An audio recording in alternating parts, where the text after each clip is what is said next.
The scene shifted as one of them was attacked by a beam that pierced the creature's chest without missing its mark. Both Freya and Loder were shocked by this display of marksmanship. As they turned around, they saw Later's master, the sword Saintess, explaining to a soldier how the dragon-hunting crossbow worked. After demonstrating to the soldier, she immediately instructed them to go to their dragon-hunting crossbows and prepare to defend the town. They ran towards their weapons and began loading them.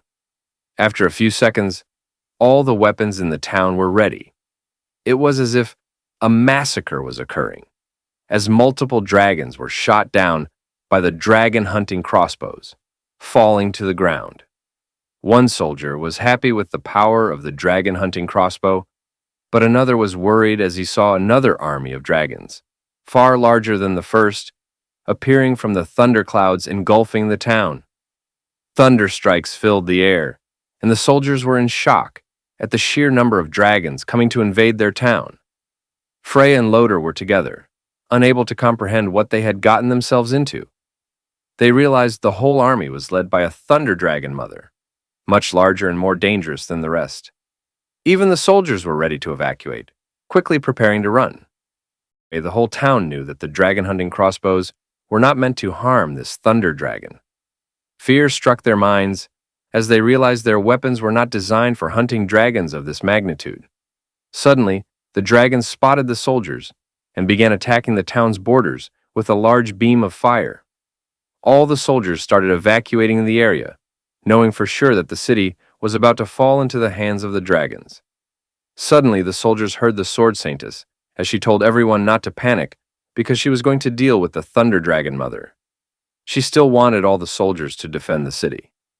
She opened a portal in the ground and materialized a legendary sword from inside. The dragons started attacking the city with fireballs, but they realized that the whole city was protected by a blue barrier. Lin observed everything from a distance and was surprised that the barrier withstood the attack by the Thunder Dragon Mother, a level 79 ancient dragon with the title of Queen of Dragon Island. The Thunder Dragon had a health of 4100, a strength of 510, and a defense of 580. She possessed the skills of Dragon Flame, Demi-Humanization, Dragon Roar, and Ancient Call. Lin realized that this dragon was an absolute monster in every way. As Lin appraised the Sword Saintess, he discovered that she was a level 80 sword master, the strongest swordsman and dragon-slaying hero, with a health of 1700, a strength of 690, and a defense of 700.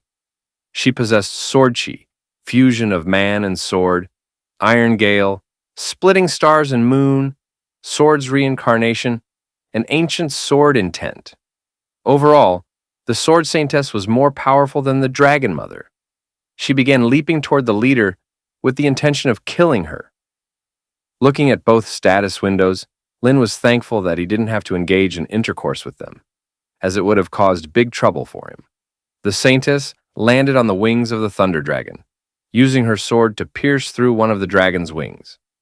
Observing this, Lin realized that even though the Dragon Mother was slightly weaker than the Saintess, she was holding up due to her high health points.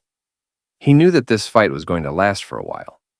Suddenly, as Lin looked up, he saw that the Thunder Dragon Mother took the Sword Saintess with her to another place to fight. He realized this was an excellent opportunity for him, because the chance to take revenge on humanity had come. He decided to go to the city, and as planned, they would split into groups.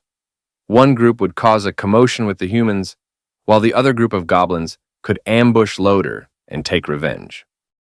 Hearing the plan, the whole goblin army agreed and started moving toward the city's entrance. As the scene shifts, we see that the smaller dragons were still wreaking havoc everywhere, and the soldiers were trying to protect the people. Loder was fighting one dragon at a time, thinking that these flying dragons were too difficult to deal with. Still, they were beasts and did not possess human intelligence. Thanks to his master, Loder had also become a brave dragon slayer. Suddenly, someone came running toward Loder from behind, telling him that the goblins were invading the city. In the midst of the dragon crisis, Loder was shocked to the core. As he turned around, he saw that dragons were still attacking the civilians, and now he had another problem to deal with. He turned to the man, warning him not to dare play tricks on him. But when the man insisted, Loader wondered how the goblins dared to invade the city during such a crisis.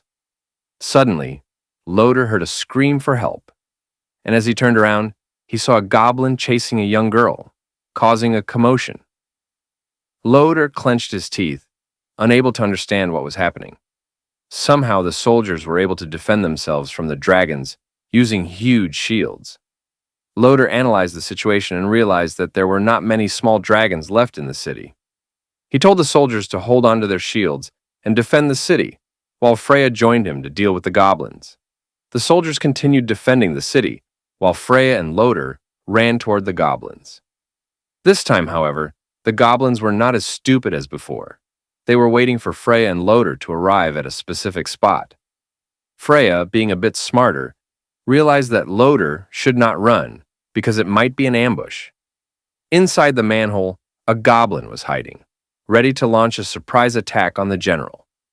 Finally, Lin commanded the goblins to take action, and Loader realized that he was running into a trap.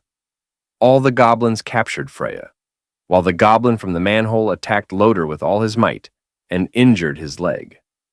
Now, unable to walk, Loader found himself surrounded by goblins.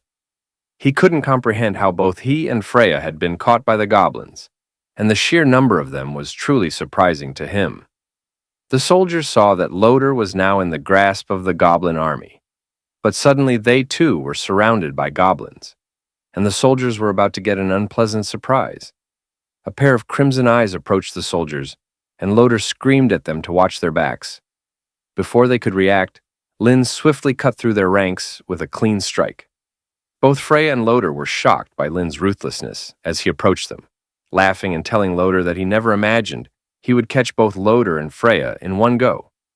The arrogant Loader still thought he was in control and began hurling insults at the goblin leader, threatening to kill her.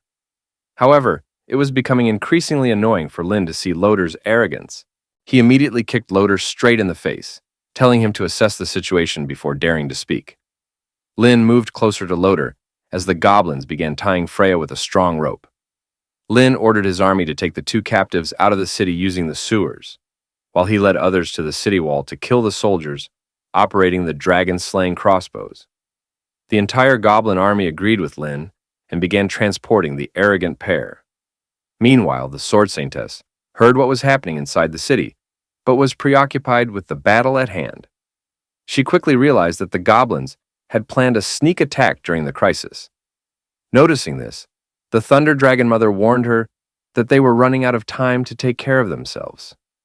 As we take a closer look, we see the Thunder Dragon Mother transform into a curvy human form, fighting the sword saintess with all her might.